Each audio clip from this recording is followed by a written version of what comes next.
dimanapun saya ketemu petani, saya akan mempertanyakan ada anak mudanya enggak yang bisa diajak ngobrol, anak petani tentunya. Saiki canom berarti sawai senajan wong tuane duwe lahan.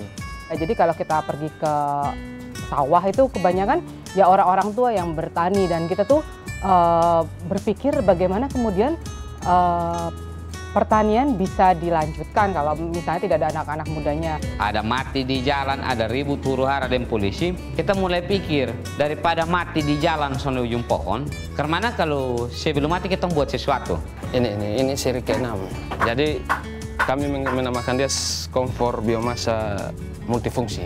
Kami tidak cepat mati kakak kalau pakai barang ini. Karena apa? Kalau kita pakai minyak tanah ini tiap minggu kita mau bawa ke bunuh saja gara-gara harus antri minyak tanah. Apalagi sekarang sudah mau dicabut subsidi lagi. Ya bersyukurlah beta sudah dapat ini, kompor ini. Sekali lagi menyelesaikan lingkungan itu nggak bisa oleh satu pihak. Dia harus kolaborasi. Pemerintah harus terlibat di situ. Masyarakat harus terlibat. Para akademisi, para peneliti harus terlibat karena mereka memiliki basis data yang lebih kuat di situ.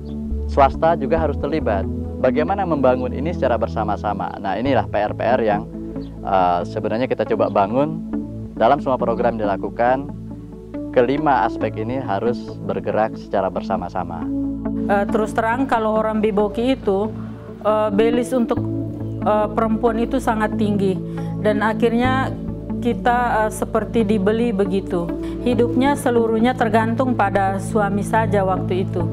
Bagaimana kita membuat dia kuat, dia punya, katakan dia punya penghasilan sendiri, dan dengan itu mungkin dia bisa berani berbicara atau berani memutuskan.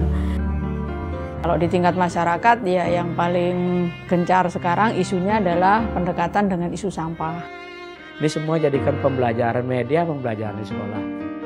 Apa yang kita inginkan nantinya itu ke depan, bahwa Deku Cemara itu sebagai contoh untuk pendidikan.